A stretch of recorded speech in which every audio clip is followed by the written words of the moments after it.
last week we talked about the final 2 head coaches to be announced. That meant we know all 8 head coaches. Now, I really didn't know when to expect when we might start seeing some of those coaching staffs, but it seems like the wait wasn't very long. So we had Bart Andrus, head coach of the Stars. He joined the Dan Sileo show, which, if you didn't know, played for the original XFL in 2001 and The Rock in Miami.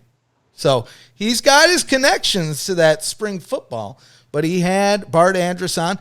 And you know what? We've talked about this in the last few weeks. It seems like these podcasts, these interviews are where we're getting the real juicy stuff. But we get our first look at some of the coaching staff, at least for the Stars. So this is the first one. So I'm going to run through some of the names. We're going to do our best here. So we have Brad Miller. That's the easy one. Jeff Jagodzinski. Yes, Jeff Jagodzinski. So I told you earlier, I felt like this is going to be a running gimmick, and it's not a gimmick. It's just I have mush mouth. Martin Bayless and Marcel Belfay. Yes. God, everything in me wanted to say Belfue. I know. I apologize if you're listening. We did all this show prep for the names, and it was still going to come up. Of course. Anyway, names aside, I mean, let's just talk about these people here for the first off, because Bart was kind of like First off, one thing Bart implied on the Dan Sileo show is that there already are pieces being put in. He already was saying all my staff's in, they're just going through HR. Might be implying that, and I know that you could borderline speculation zone this, but it sounds like coaching staffs are kind of getting finalized as we talk. And if they aren't, that pieces are almost done. He basically stressed that during that interview, was yeah, I'm ready to go. I'm just waiting for these people to get their paperwork, and then we can really fully hit the ground running officially. Right. Which is a good point to bring up. So don't bring out the pitchforks and fire if any of these guys don't end up on the list. So as we understand, these aren't final. They're still going through the HR motions, but we can assume probably everybody on this list, if not most, are going to make the cut. Yeah. But leave some room in there if they get another offer or who knows what happens. But from what we know, go Gene Chizik on us. Yeah, exactly. So sorry, back to you. I've been around the block. I've been on the internet a long time, my friend. I can feel the heat. but you don't. That's the thing. You never know. The opportunities that can be present, can show up. That's the thing. Now, credit some of the guys that he did mention here. They are kind of cycling back around or have been in these rings to where it makes sense why they're back. For example, Martin Bayless, his last 2 stints, Birmingham Iron in 2019. XFL's Los Angeles Wildcats. People as soon as that clip came out, those that were in the know that just instantly have been that into the names in the XFL, they're like, oh yeah, Martin Bayless, he was with the Wildcats already. I get it.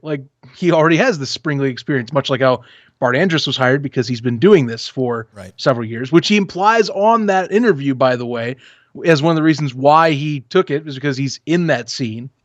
So this guy's already been around. Or we're talking another one, for example, with we're talking Brad Miller, or sorry, not Brad Miller, Marcel Belfay, who already was a head coach for the Hamilton Tiger Cats during his time that Andrus was with the Argonauts as well. So those two already had a connection. He actually brought that up in the show as well as something else. So you get that experience too. Jeff Jagodzinski. Talk about someone that is recently just been in the scene. Last year's with the Warclaw Panthers across the globe.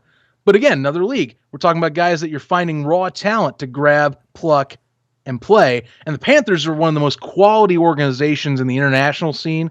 Even before the ELF, they were dominating in Poland.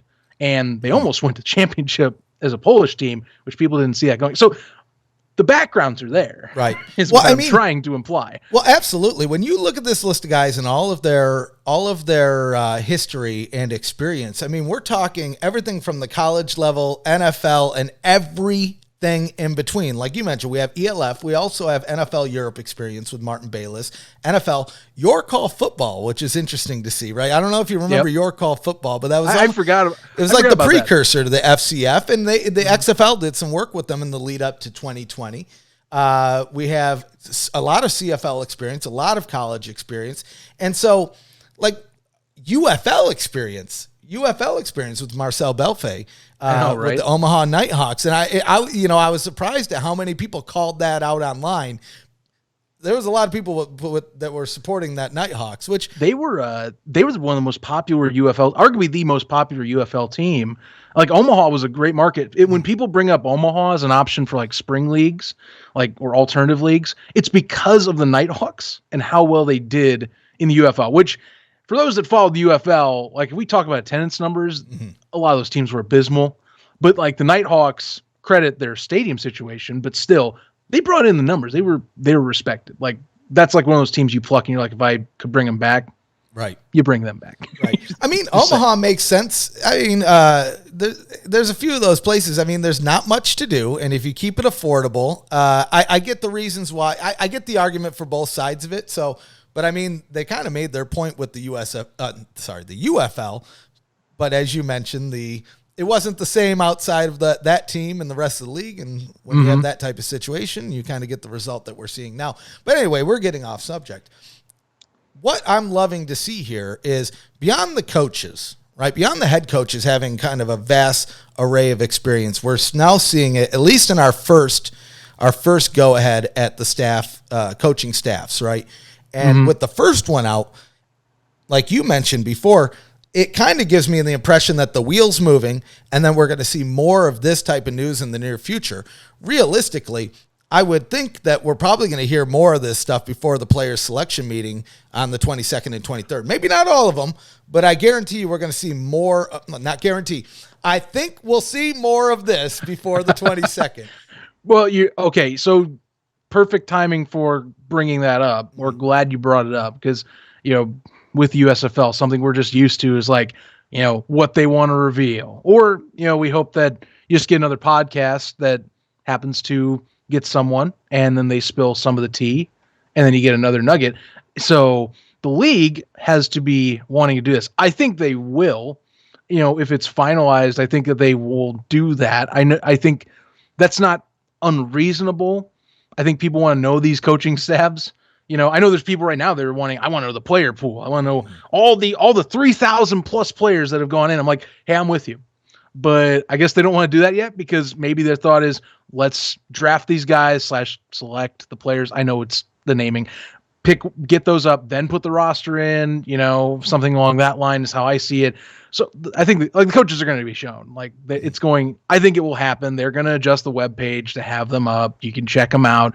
Almost every football league that is in existence will list off the staff to some degree, or if at least the main components. I know the TSL didn't, but I think that they will. They did. They list off the head coaches. Did they list off the coordinators on there? They did. At least for that last season. I don't know if they did it on their website, but they posted them on social media.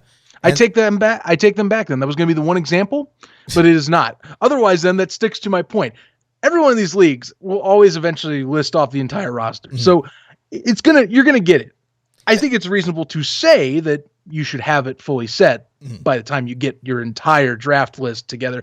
And that's within 3 weeks now. We're getting there. Yeah, we're getting time's there. Moving, So, it's funny too. Well, and even like looking back at the XFL, trying to gauge like different timelines, right? You mentioned there's a lot of people online. Where is the draft pool? Where's the draft pool?